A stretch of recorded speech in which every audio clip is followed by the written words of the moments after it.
something about like, I just saw you talking to the cops, completely canceled this relationship. That's wild. Yo. We got Check out the full podcast, link below. We got to talk about why picking sides is bad for music. Ooh. Or I'll ask a question. Sides. Choosing sides. Is choosing sides hurting the experience for music lovers? We see people beefing all day, every day. Nowadays, it's, NBA YoungBoy versus Lil Durk. We've seen Nas and Jay-Z back in the day. We've seen Tupac, Biggie. We've seen every type of beef known to man in hip hop. While we do get great music that comes out of it, I feel like a lot of times on the flip side, fans end up getting way too invested into each side and they lose sight of the fact that, this is about music at the end of the day. This is not about picking sides back and forth. Oh, I support this person over this person. Is picking sides becoming an issue, especially these days, in your opinion? Yes. I mean, obviously, yes. But I want to start off by saying this. Put the camera on my face when I say this. Loyalty is overrated, especially when it comes to music. Is overrated.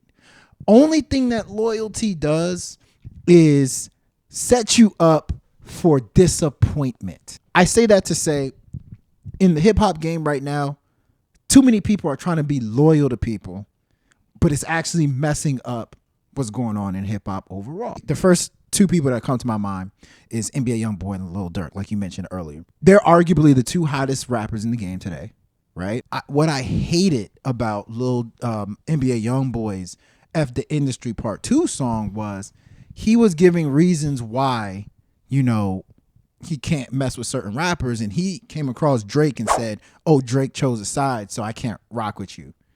So because of loyalty, we never are going to get a Drake and NBA YoungBoy song. But loyalty never, it's too complicated. Like now if we look at hip hop right now, the other day I was thinking to myself, I was like, oh, Lil Durk just did an interview with Academics. Mm-hmm.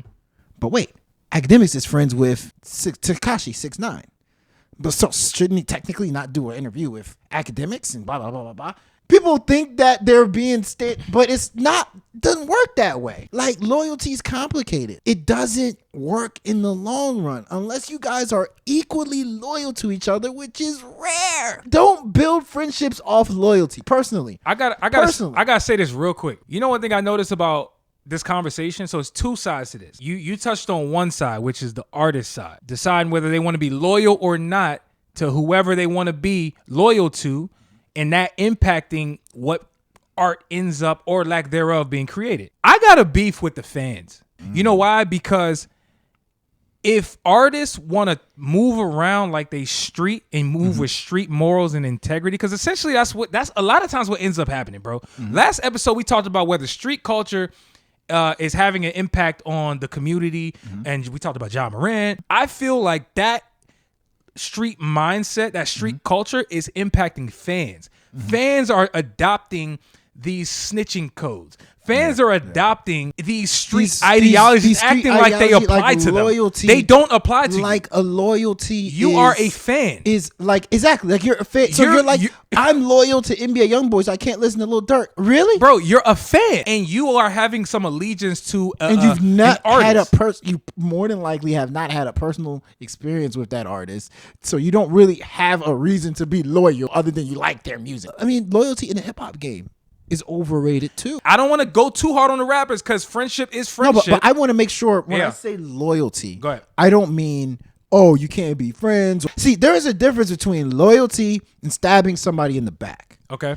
Certain situations I'm like, okay, yeah, I wouldn't. Like the Durk and NBA YoungBoy situation, that's just so serious. It's serious. Somebody died. He explained that the bad blood stems from the murder of his close friend and collaborator King Von, who was shot and killed by an affiliate of Quando Rondo, a Never Broke Again artist. He then expressed bemusement at YoungBoy taking responsibility for Von's death in various songs. I fully understand. Correct. Like wanting to pick sides there. Yep. But it's like, to me, some of these other ones, I'm just like, oh, I took a picture with one of these people.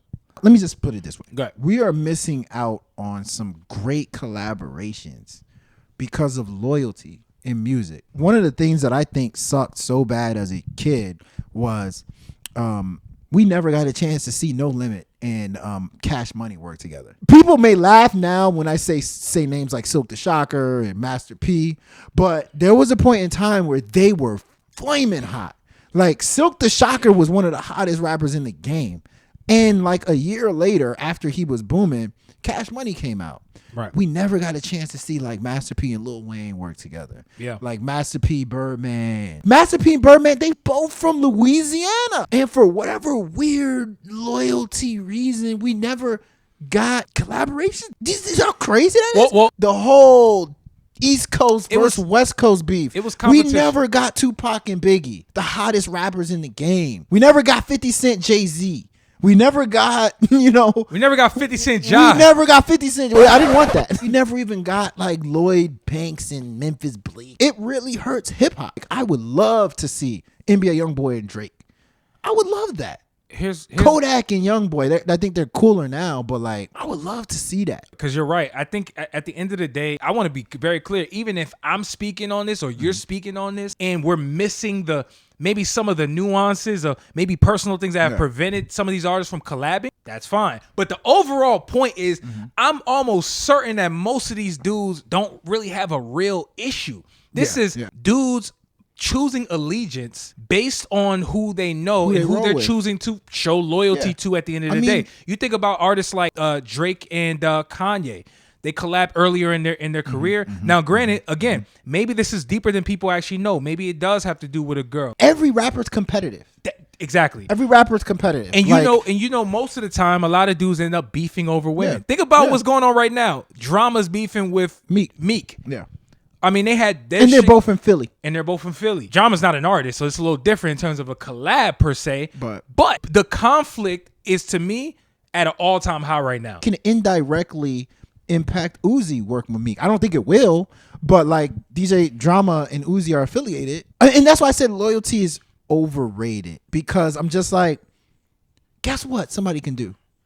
They can squash the beef. 5 years from now, 10 years from now, they can be like, oh, I got to actually sit down with the person. Yeah, they cool. Yeah, go ahead. You can go back to working with them. They cool. Going back to what you said, a lot of the conflict that you're seeing is actually nothing. Can be healed with a little sit down and talk. One quick combo Could be, oh, I misled. Like one of the situations I kind of look at and I laugh kind of about is the Kendrick Lamar and Big Sean one, where Big Sean claims he was not dissing Kendrick Lamar on no more interviews, but in the social media and all that stuff, it kind of came across like that, and then Kendrick took his shots and whatever, blah, blah, blah, blah, blah. It was a big ass misunderstanding. Like now we have this like hidden beef for years, and people think we don't like each other for years. It was a misunderstanding. 100%. Majority of the disagreements that you see in life, not just hip hop, are misunderstandings. I want to make sure I hammer this home. We're at a point in music where having a cult fan base, that's like what everybody kind of aspires to have. Now. Unfortunately, what happens is fans take on way too much of a burden into the disputes that some of these creators or artists or whatever have, and they fuel the beef. You start having a disdain for the person. To be honest, that's what's going on. That has historically hurt female rap. I was going there. I swear I was going there. Historically, what's interesting is you just earlier, RGM, shout out, y'all go to RGM, the new review for Cardi B and Latto's new song, Put It on the Floor Again. I mean, listen, I heard the song one time and I was like, bro. She thought I would kiss her ass, she must ain't took a mess. That bitch made some pages just to sub me, but I block them all. I mean, here is more shots, but I'm going to be honest. Whether you want to argue the beef is about petty stuff or not, what you cannot debate is that their fan base eats this shit up. Oh, yeah. And they do all the dirty work for them while these artists go into their $1 million mansions. And meanwhile, these fans who are working regular and living everyday lives are picking sides and taking on beef that they have no business taking on. The problem is for the secondary people. If Nicki Minaj were to go one day, just randomly, maybe she goes to church and she has an epiphany. Take a sip of holy water, have an epiphany and say, Cardi B, I was tripping. I apologize. Right. And then Cardi B says, I accept your apology. We friends. It's over. Cardi B's fans are going to say, they're so adult, solving their issues and coming together. It's over. But how it stands right now is Nicki and Cardi don't get hurt.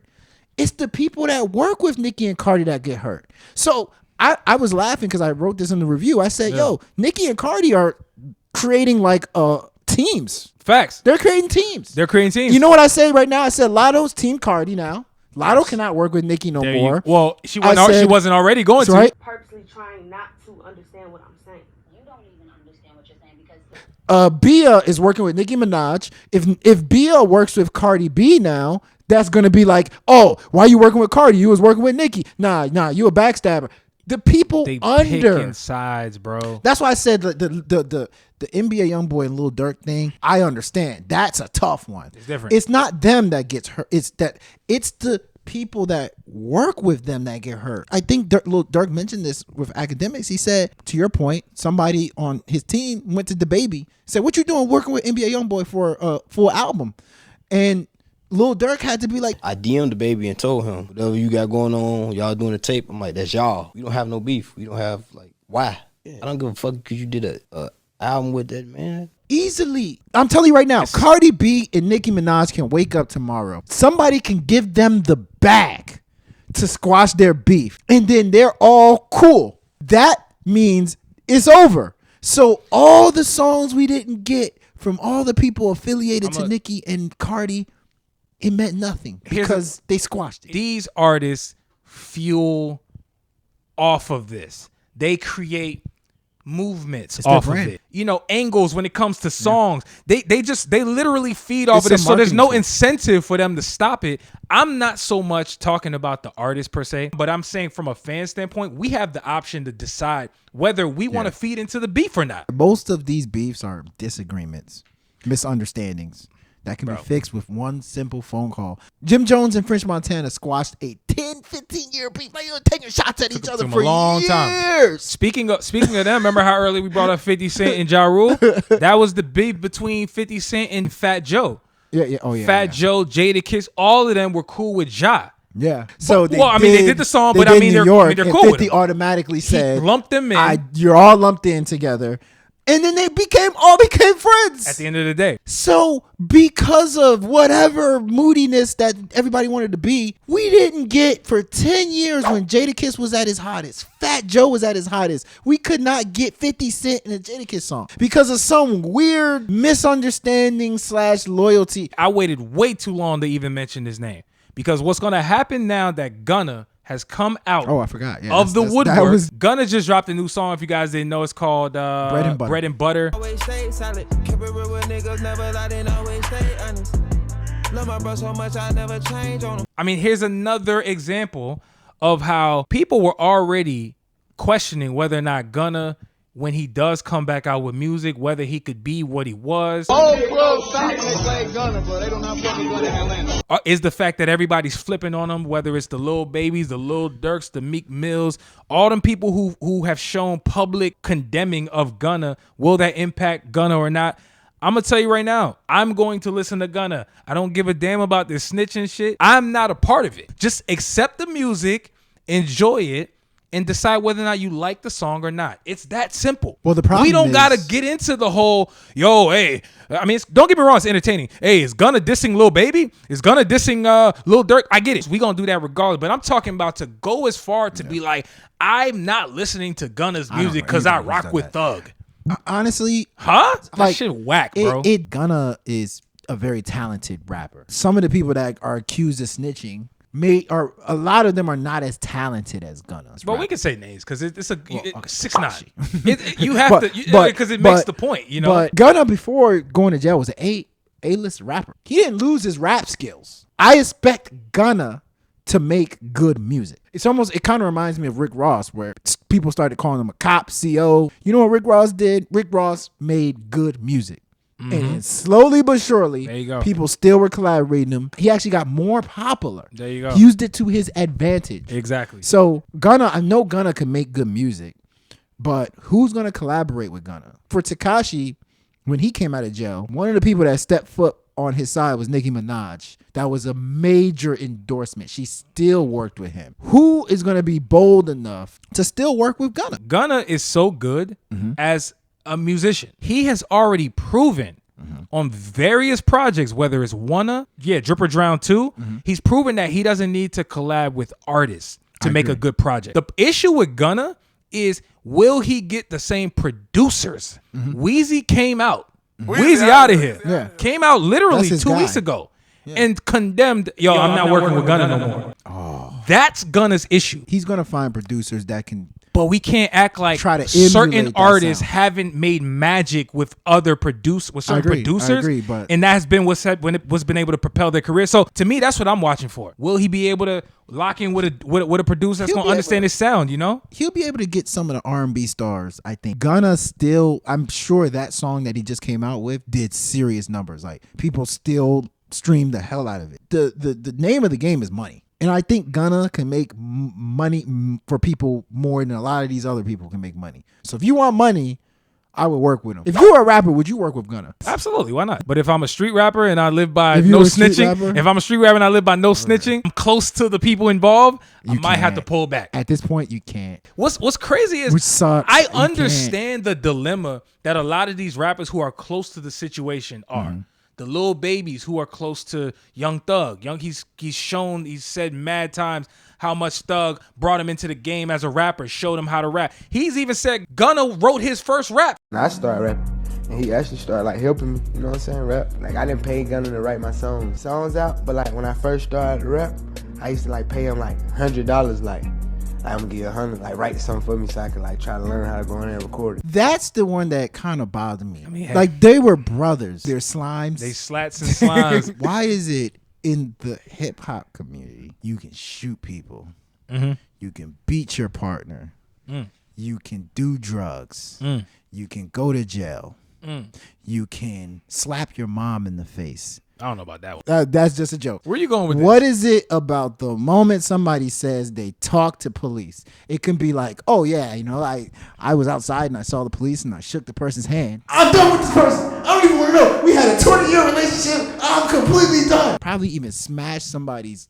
wife, and still they're going to be willing to be your friend, still going to be willing to work for you. The moment an allegation comes out about you snitching, breaking off friendships of 30 years. So, bro, this tells you how heavily hip hop music is ruled and governed by street culture, street rules.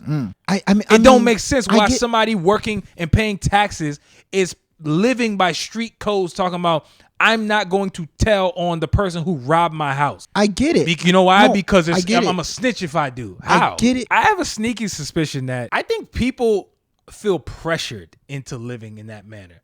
I don't think people in their own heart of hearts actually feel as strongly as the codes that they're following. That's why people end up getting exposed. They be like, yo, but you're working with a snitch. You know why? Because that person may have a real connection with them. They're more worried about what it looks like what it looks than like. what it actually Yeah, really is. What it looks like. Something about, like, I just saw you talking to the cops, completely canceled this relationship.